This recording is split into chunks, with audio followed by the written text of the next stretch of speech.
Welcome to In Pursuit of Truth. This is your host, Sir Patrick Mac. Boys and girls, make sure your shorts cover your knees because we're going to Burma. But first, we got to talk about something that everybody likes. Fire!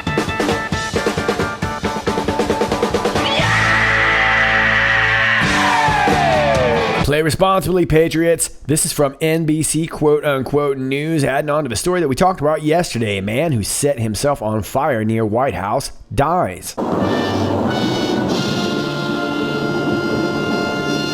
A man who set himself on fire near the White House has died, according to the United States Park Police. The Secret Service and Park Police responded to a report of a man on fire on Wednesday.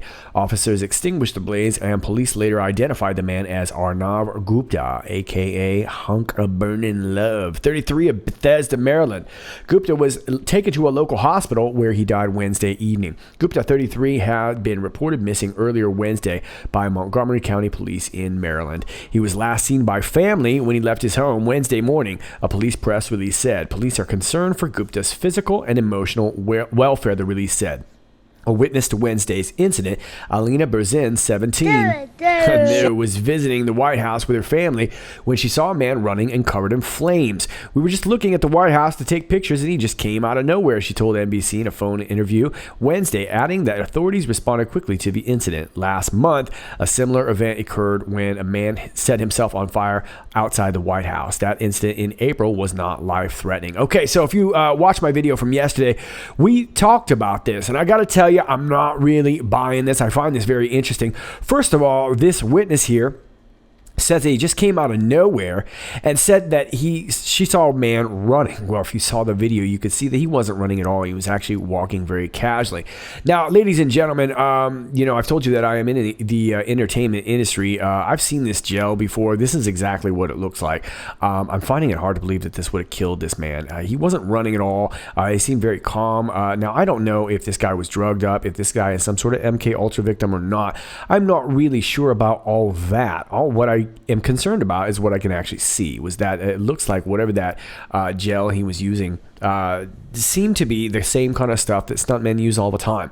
And it's hot. It's not necessarily painful, though. So it seems really, really sketchy. And he was not running. You saw the video. I showed it to you. The police came running, and they put him out pretty quickly, but he was not running. As a matter of fact, he seemed pretty calm. Now, maybe he was calm because he was drugged up. I won't really know that. It looks like they don't want us to know this either because now this guy is gone. But, of course, it's interesting also that it looks like the family was looking for him, which suggests to me that he was probably emotionally unstable, right? And then, of course, they refer to the incident last month where this man set himself on fire. It was basically on a motorized wheelchair. And I got live footage of that, by the way.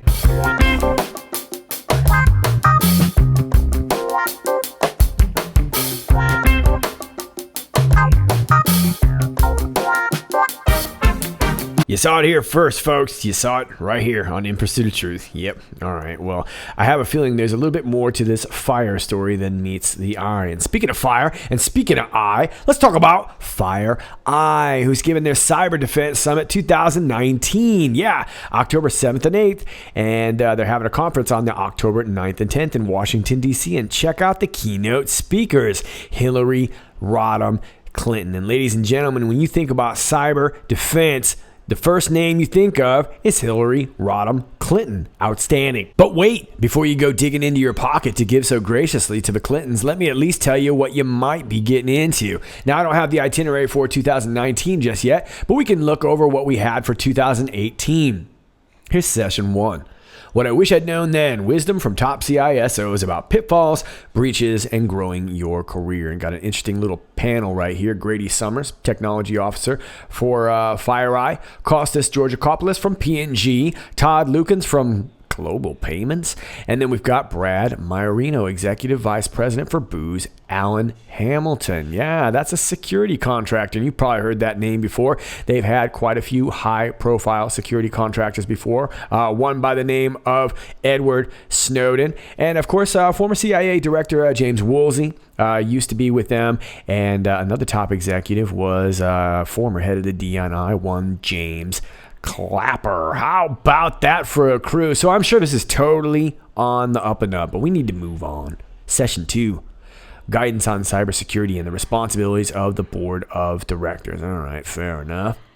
Cyber attack simulation on day 3. We got some people from, again, Baker Hostetler. How about that? Yeah, that's the law firm that the DNC used to pay Fusion GPS for fake info on Trump. So yeah, this sounds great. Another guy from the FBI, breach response services. So you see where we're going here. And now we're talking about China. Red line redrawn. Chinese APTs resurface. I'll bet they do. In 2016, FireEye documented the decrease in Chinese-sponsored intrusions around the 2015 Xi-Obama agreement. Okay, well, that's not the only thing that was going on with FireEye in 2015, but let me get to that in a second.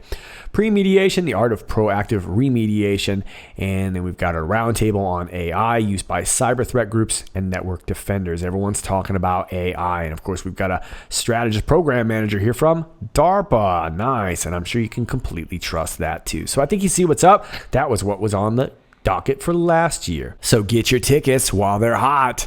I hear the event's gonna be lit. All right, I'm done for now. I want to talk a little bit more about this guy who set himself on fire, what it possibly could be meaning. I'm not 100% sure, but those of you who've been following my channel for a while know that I've been kind of working on this one particular story and sort of adding on to it from day to day in regards to these cryptic dog tweets that we keep seeing on Twitter. And this all started, my first video was from back on the 8th right here, entitled Very Good Boy. If you've not seen this, I highly suggest that you check it out even before this video, because it's going to give you some precursory information before we even get into what we're into today. But there's a lot to it, and we've seen quite a few of these cryptic dog tweets from Elizabeth Dances with Wolves Warren.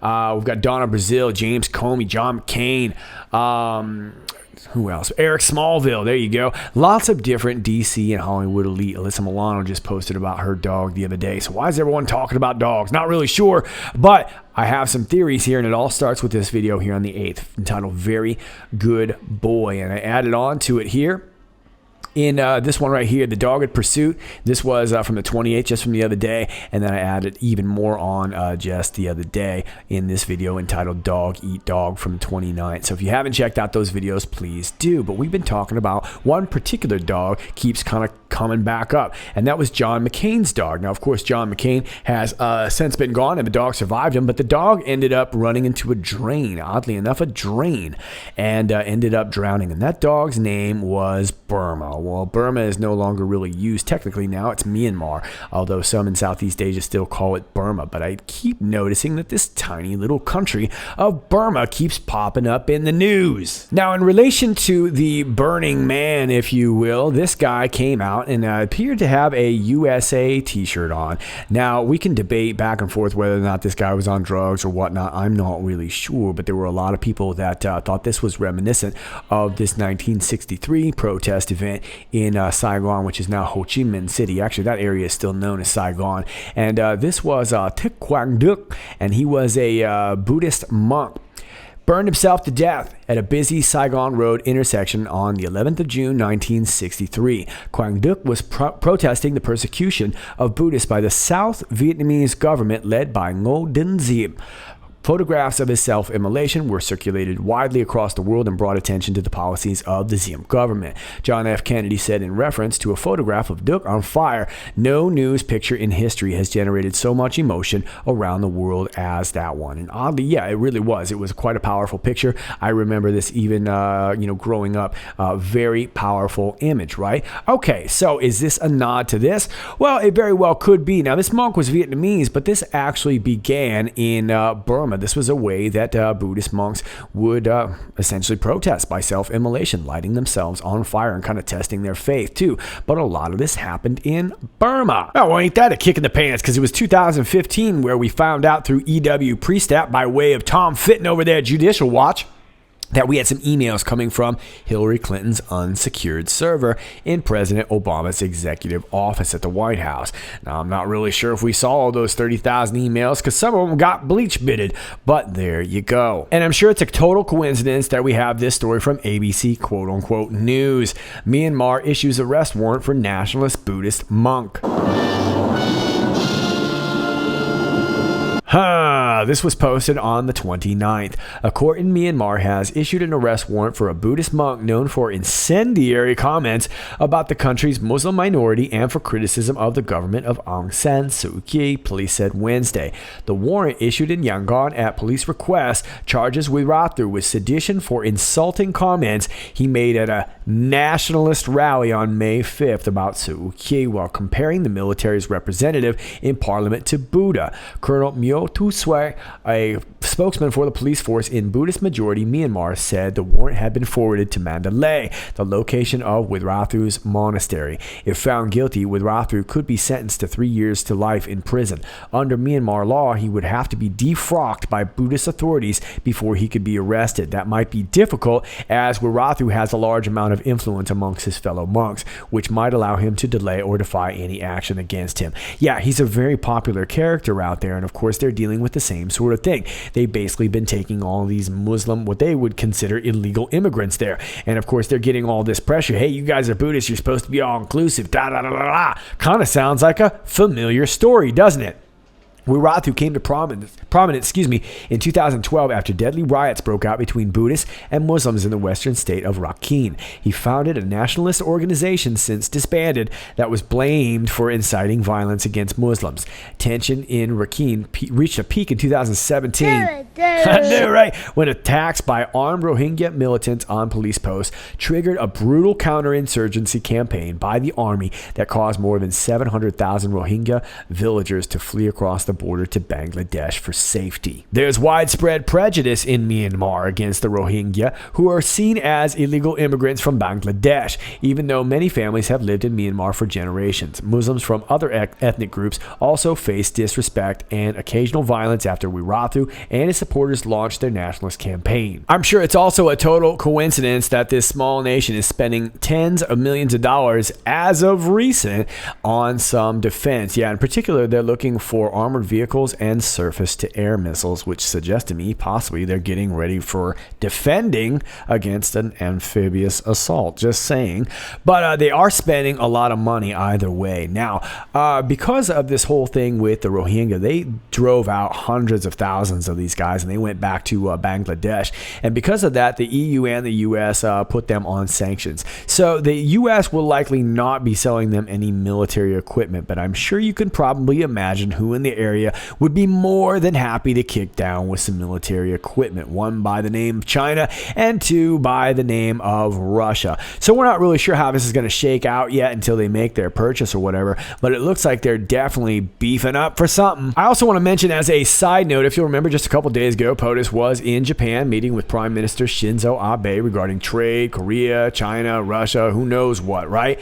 But meanwhile, we had this horrific stabbing out in the city of Kawasaki. Now, I'm hoping to bring you more. I'm not really sure. I'm not going to promise anything, but I'm still looking into this story as this is a very, very interesting story and there's some interesting key details. But the ones I want to share with you right now were that one of the victims was a specialist in Burmese. Yeah, she was a foreign ministry official and her father was also. As a matter of fact, he was scheduled to become a Burmese diplomat. So this is a horrific story and I found it very interesting. I find it incredibly interesting that this small little country that generally doesn't pop up in the news that often. Now, of course, this Rohingya situation has been going on for quite some time, but it seems to be coming to a head right now. They're spending a ton of money right now, and the only reason that I was talking about it in the first place was because of all these stupid dog tweets. And of course, when it comes to showing off your dogs, looks like Chasten Buttigieg. I don't know how you say his name. Chasten Buttigieg. Husband of Pete Buttigieg. They're showing off their dogs. That's what I'm saying. Looks like one of them's got one eye. Poor little guy. Jeez. Anyway, if you want to support Pete Buttigieg out there in Indiana, you can text Pete to 25859 with the little pound symbol. I'm sure it'll make those little dogs happy. It looks like Eric Swalwell is no longer pimping his dog. He's just pimping. It says 5 to remove 45. That's all it takes. $5 to get Trump out. No more Muslim ban. No more kids in cages. Wait, kids in cages? I don't think that was Trump. I think that was...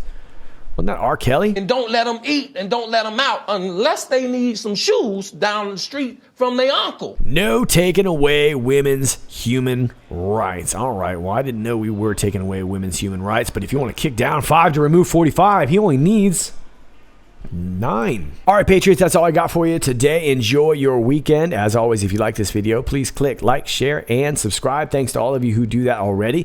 And if you're new to my channel, please keep in mind that from time to time, you're going to get unclicked and unsubscribed and unnotified. It happens all the time when you're searching for truth. You don't need to let me know. Just check back and re-click yourself. I'm aware that it happens. It happens to me too all the time. As a matter of fact, my last video just got age restricted by YouTube because it's got content in it. Yep, not offensive content or anything like that, just content. All my other links are down below. My Gab, my BitChute, my Brighteon.com, and of course I'm over here at Twitter at IPOT1776. That's at IPOT1776. Ladies and gentlemen, many of you guys have been sending me this parlay. I will check it out. I promise I'll check it out. I did not promise I will join. I promise I will check it out, but please stop sending it to me. I'm getting it about 100 times a day. I got it. Thank you very much. I promise I will check it out. But until then, you got my other links and they're all down below. My email is also down below if you'd like to send me some information, and if you'd like to send me something old school, my PO box is down below also. And if you'd like to support my channel, my Patreon link, and guess what, that's also down below. Yep, they're all down below. Dang it, that's where they belong, in the video description, and that's where they are. Okay, this is Sir Patrick Mack. Until next time, stay focused.